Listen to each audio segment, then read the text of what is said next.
The following segment is sponsored by Daniel A. White and Associates. It does not necessarily reflect the views of WDEL or Forever Media. The Rick Jensen Show on 101.7 FM, 1150 AM, WDEL.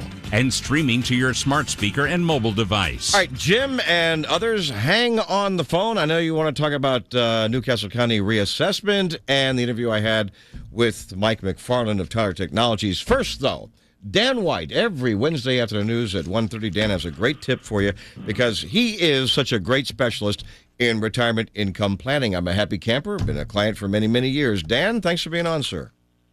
Thanks for having me, Rick. Yeah, so what do you got for us today?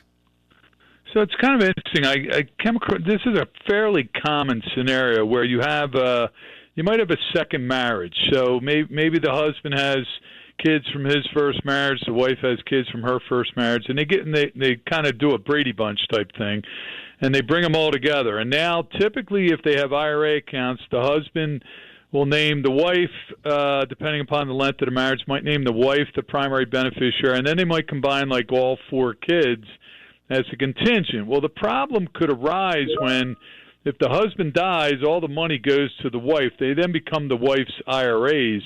The wife could, if it wasn't that solid of a marriage, he could say, well, the wife could say, well, screw his kids. They're not getting anything. I'm going to leave all this money to my kids. So this is a fairly common situation. So, you have people that, upon their death, they want to make sure the current spouse has access to the income from the IRA, but they also want to make sure the remaining balance when the spouse passes goes to his children from the first marriage and not to her children. So how can you make this happen? There's a couple different ways. Number one, although we don't normally recommend that you name a trust as an IRA beneficiary, this is one situation where naming a trust makes sense.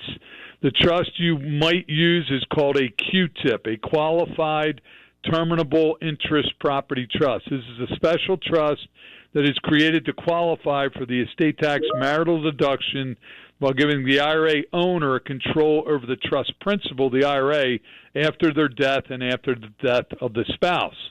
But these trusts must also satisfy the IRA beneficiary distribution rules, and that can be a little difficult. For that reason, you really ought to work with an estate attorney who is familiar with those rules.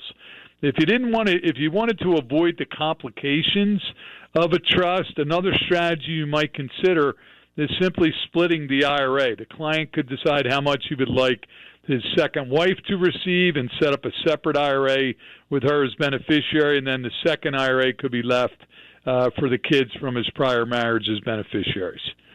So, like I said, it's a fairly common situation, and you want to make sure you dot your I's and cross your T's and don't leave anything to chance as far as who's going to get the money after you're gone. Yeah, and you recommend looking at this stuff every year because you might have missed something the last time.